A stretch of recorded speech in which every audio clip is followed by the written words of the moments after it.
So in this lecture we are going to see what is media in CSS.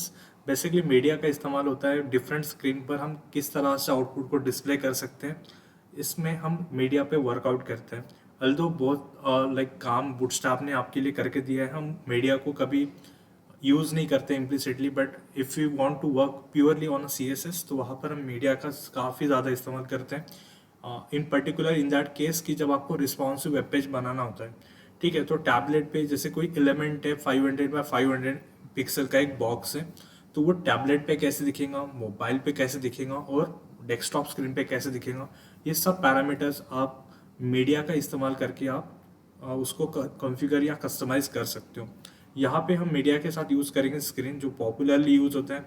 Media के साथ आप print को भी use कर सकते हो, जैसे लास्ट लाइन दिख रही है आपको, प्रिंट या फिर स्पीच भी यूज़ हम कर सकते हैं, बट मोस्टली हम स्क्रीन के साथ ज़्यादा काम करते हैं और इस पर हम काम करके देखते हैं। ठीक है, तो जैसे हम एक छोटा सा एग्जाम्पल यहाँ पे बनाएंगे। यहाँ पे एक मीडिया नाम की मैंने फाइल बना के रखी है, इसको मैं ओपन करूँगा सबलाइन टेक्स्ट के ऊपर। So we have a Sublime text, और आप देखोगे सिंपल सा मैंने कोड करके रखा हुआ है जहाँ पे बॉडी वगैरह टैग है, और यहाँ पे अभी तो कुछ नहीं है। मैं सिंपल यहाँ पे लिखता हूँ CSS के अंदर ये जो बैकग्राउंड कलर है पेज का वो आप रेड कर दीजिए। ठीक है, तो मैं Ctrl+S करता हूँ, आउटपुट को चेक करता हूँ, डबल क्लिक करता हूँ, तो यू कैन सी आपके पास एक रेड कलर आ जाएगा।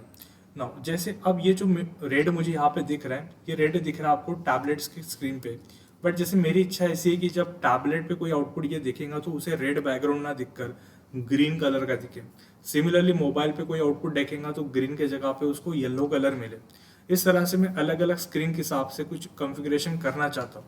तो इसके लिए मैं यहाँ पे लिखूंगा मीडिया, मैं थोड़ा नीचे लेके आता हूँ, @media आपको लिखना है, उसके बाद आपको लिखना है स्क्रीन, फिर आपको दूसरी कंडीशन लिखनी है जो एंड के बाद आपको लिखनी है। पहला कंडीशन है कि स्क्रीन होना चाहिए और सेकंड है एंड, और यहाँ पे आप लिखोगे जैसे ब्रैकेट के अंदर मैक्सिमम विड्थ अगर कितनी होती है, लेट्स से 1024 पिक्सल। तो ये हो गया आपका डेस्कटॉप का स्क्रीन, जो बाय डिफ़ॉल्ट होगा आपका रेड कलर, बट अगर जैसे मेरा जो रिजोल्यूशन है वो 1900 के करीब है, 1900 के करीब है, तो वहाँ से लेके तो 1024 तक रेड कलर ही दिखेगा। बट 1024 के बाद ये कलर कौन सा दिखना चाहिए, तो हम यहाँ पे लिखेंगे बॉडी टैग, और मैं जो काम कर रहा हूँ वो बॉडी के ऊपर कर रहा हूँ, तो सपोज मैं यहाँ पे लिख देता हूँ येलो कलर।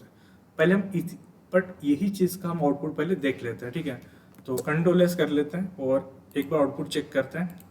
फिलहाल तो कुछ नहीं हो रहा है, अब इसको छोटा करता हूँ, राइट क्लिक करते हैं, इंस्पेक्ट में आते हैं, और थोड़ा सा आप यहाँ पे देखिएगा कि ये स्क्रीन थोड़ी सी बड़ी मैंने कर दी है। ओके, सो क्या आउटपुट क्या दिख रहा है हमें, रेड दिख रहा है, येलो कलर हमें नज़र नहीं आ रहा है बिकॉज मैंने यहाँ पे सेमीकोलन दे दिया है। Ctrl+S करते हैं, रिफ्रेश करके देखते हैं, तो आप देख पा रहे हो कि थोड़ा सा अगर मैं 800 के ऊपर चले जाता हूँ, सॉरी 1024 का रिजोल्यूशन मैंने किया है, तो अगर मैं 1024 के ऊपर चले जाता हूँ तो मैन्युअली भी लिख सकते हैं, ऐसा कुछ नहीं है। तो अगर मैं 1024 के ऊपर चले जाता हूँ तो देखिए जैसे 1024 के ऊपर चले गया तो ये आपका रेड कलर आ गया। तो मैक्सिमम विड्थ कितनी है यहाँ पे 1024, तो 1024 अगर हो जाता है मैक्सिमम, देखिए 1024 तक ये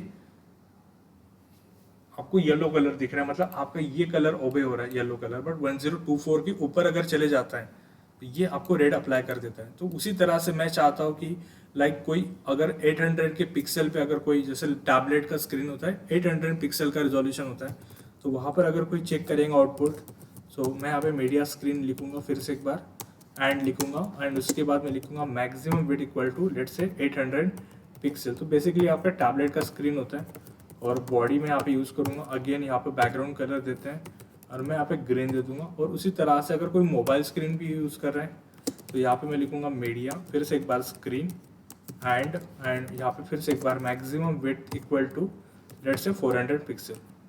तो ये हो गया आपका मोबाइल का स्क्रीन। ठीक है, सेमीकोलन नहीं देना आपको, और बॉडी लिख दीजिए आप यहाँ पर, क्योंकि मैं बॉडी के पूरे एंटायर बॉडी के ऊपर ही काम कर रहा हूँ। और लेट्स से दूसरा कलर मैं यूज़ करता हूँ यहाँ पर ऑरेंज। ठीक है, तो एकदम सिंपल सा कोड था, और हम आउटपुट चेक करते हैं, और अब आपको पूरी क्लैरिटी यहाँ पे आ जाएंगी। ठीक है, तो जब आप देखिएगा आपका जो 1024 के ऊपर रिजोल्यूशन रहता है तो मैंने मैक्सिमम 1024 तक की मैंने मैनुअल कोडिंग की है। 1024 के ऊपर अगर जाता है तो जो बाय डिफ़ॉल्ट कलर मैंने सेट किया वो विजिबल होगा। अगर हम ये भी नहीं देंगे तो वाइट कलर दिखेगा, ठीक है। जैसे मैं इसको निकाल देता हूँ, अभी आपको वाइट कलर दिखेगा, ठीक है। और जैसे ही मैं 1024 तक आ जाता हूँ, देखिए मैं जैसे 1024 के अंदर आ जाता हूँ, ये देखिए अब मैं 1024 के अंदर आ गया हूँ। ये येलो कलर कब तक मुझे मिलेगा, तो येलो कलर आपको मिलेगा 1024 से लेके, तो आपने 800 तक, मतलब ऑब्वियसली आपको पूरा एंटायरली येलो ही कलर मिलता अनलेस एंड अनटिल अगर आपने ये कोडिंग ना की होती। बट आपने यहाँ पे बोला है कि जब 800 हो जाएगा तो ग्रीन होना चाहिए, आपने बोला है यहाँ पर। तो ये आपका 801 से लेके तो 1024 तक आपको येलो कलर यहाँ पे विजिबल होगा। तो जैसे हम थोड़ा और नीचे जाते हैं, अब जैसे हम 800 पे पहुंच जाते हैं, माइट भी टैबलेट स्क्रीन होगा आपका, और जैसे हम 800 के नीचे आ जाते हैं तो यहाँ पे आपको देखिए ग्रीन कलर मिल रहा है। अब 800 से लेके तो 400 तक का कौन सा आपको रिजोल्यूशन मिलेगा, ग्रीन कलर। तो ये देखिए ग्रीन कलर मिल रहा है। बट जैसे हम 400 के और नीचे चले जाते हैं, मोस्टली जो मोबाइल स्क्रीन है, तो मोबाइल स्क्रीन पे आपको ये ऑरेंज कलर विजिबल होगा। नॉट ओनली दिस, हम इसमें और भी बहुत सारे काम कर सकते हैं। जैसे मान के चलो मैंने यहाँ पे कोई डिवीजन लिखा है और डिवीजन को मैंने यहाँ पर सिंपली क्लोज कर दिया है, और यहाँ पे मैं कुछ CSS ऊपर कर लेता हूँ, CSS कर लेता हूँ ऊपर थोड़ा सा डिवीजन। मैं इसको बैकग्राउंड कलर दे देता हूँ थोड़ा सा अजीब सा, जैसे ब्लू कलर, और मैं इसको देता हूँ विड्थ इक्वल टू लेट से 500 बाय 500।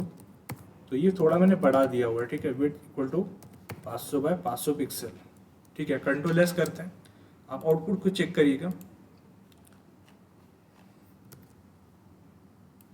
बैकग्राउंड कलर ब्लू है, विड्थ, अच्छा विड्थ ही दी है, यहाँ पे चाहिए था हाइट, ठीक है। तो विड्थ मैंने दे दी है, हाइट मैंने दे दी है। आप देखोगे यहाँ पे हमको 500 बाय 500 मिल रहा है, ठीक है। तो ये सही है, मतलब इसमें कोई प्रॉब्लम नहीं है, क्योंकि आप बोलोगे कि हमारे इस वेब पेज के लिए माइट भी ये बॉक्स प्रॉपर है। बट जब ये स्क्रीन छोटा होता है, आप देखिएगा आपका बॉक्स उतना ही रहता है। तो मैं चाहता हूँ जब स्क्रीन मेरी छोटी हो रही है तो उसने भी अपने साइज को क्या करना चाहिए, एडजस्ट करना चाहिए, कम करना चाहिए। तो ये मेरा स्क्रीन अभी लेट से 1900 पिक्सल का है, उसके अकॉर्डिंग 500 बाय 500 का पिक्सल का जो हाइट है, मैं थोड़ा हाइट कम कर देता हूँ, मैं इसको 300 कर लेता हूँ। तो 500 बाय 300 पिक्सल इट्स ओके, या 500 by 400 pixel is okay okay. But जब स्क्रीन मेरा छोटा हो जाता है, जैसे ये आप देख रहे हो कि मैं अगर इसको 1024 पे लेके आता हूँ, जैसे आप देख रहे हो 1024 के नीचे लेके आता हूँ जहाँ पे येलो कलर हो रहा है, तो मैं चाहता हूँ ये बॉक्स ने भी क्या करना चाहिए, ये देखिए बॉक्स तो वैसे ही रहता है, तो बॉक्स ने भी खुद को क्या करना चाहिए, एडजस्ट करना चाहिए। तो यहाँ पर ही मैं क्या कर सकता हूँ, बॉडी तो नहीं कर सकते, हम इसके नीचे आके बोलेंगे कि डिवीजन जो है, जैसे आपने बॉडी का कलर चेंज किया है उसी तरह से डिवीजन का जो विड्थ है वो भी आप थोड़ा चेंज कर दीजिए। जो 500 है उसको आप एक काम कर दीजिए 300 पिक्सल कर दीजिए, और जो हाइट है उसको आप लेट से 150 पिक्सल कर दीजिए। मतलब मैंने 1024 के अकॉर्डिंग मैंने ये पैरामीटर सेट किए हैं। मतलब कुछ भी आप लिख सकते हो, आप चेक करिएगा इस यहाँ पर कि आपका जो अभी बॉक्स है, जैसे आप रेड पे जाएंगे वो 500 बाय 300 का हो जाएगा, बट जैसे ही येलो पे आ जाएगा, ये देखिए कितना हो गया 300 बाय 150। फिर माइट भी आपको बाद में रियलाइज होगा कि ये 400 बाय 300 ठीक ठाक था, 400 बाय 300 ठीक ठाक था। तो फिर आप यहाँ पे ये देखिए ऐसा ये वर्क करेगा, ठीक है। और उसी तरह से अगर आप देखोगे और अगर आप छोटा करते हो, ये देखिए ग्रीन के लिए, मतलब कि हम आ गए टैबलेट पे, ये बॉक्स उतना ही रहता है। मैं चाहता हूँ ये बॉक्स भी क्या होना चाहिए, छोटा होना चाहिए। तो उस केस में फिर से मैं आऊँगा यहाँ पर और मैं बताऊँगा डिवीजन के लिए आप क्या करिए कि जो विड्थ है 400 था उसको हम 300 कर सकते हैं, और जो हाइट है उसको थोड़ा सा कम कर लेंगे, लेट से 200 पिक्सल। कंट्रोल एस करते हैं, आउटपुट चेक करते हैं। आप देखोगे जैसे ही आपका यहाँ पर क्या होता है, जैसे यहाँ पे आपका रेड है 1024 के लिए इतना हो गया, और जैसे ही हमारा ग्रीन कलर आ जाएगा, टैबलेट आ जाएगा, ये आपका और थोड़ा छोटा हो जाएगा। तो ये क्या हो रहा है, रिस्पॉन्सिव आपका वर्क हो रहा है यहाँ पर, ठीक है। और लास्टली हम यही चीज़ किसके लिए कर सकते हैं, मोबाइल के लिए भी कर सकते हैं कि मोबाइल तो बहुत छोटा होता है, इतना बड़ा बॉक्स दिखेगा तो कुछ मज़े की बात नहीं है, ठीक है। तो वहाँ पर मैंने जैसे कर दिया 200 पिक्सल का बॉक्स, और मैंने हाइट कितना कर दिया 100 पिक्सल का। कंट्रोल एस करते हैं, एक बार रिफ्रेश चेक करते हैं, तो आप देखोगे जैसे ही और बॉक्स छोटा हो जाता है मोबाइल के लिए, ये देखिए बॉक्स आपका और भी छोटा हो जाता है। तो इस तरह से आपका मीडिया स्क्रीन काम करता है। एंड जैसे मैंने ऑलरेडी कहा है कि ये मतलब जस्ट नॉट ओनली डिवीजन या not only just like division और बॉडी, ये हर एक चीज़ के लिए आप अप्लीकेबल कर सकते हो।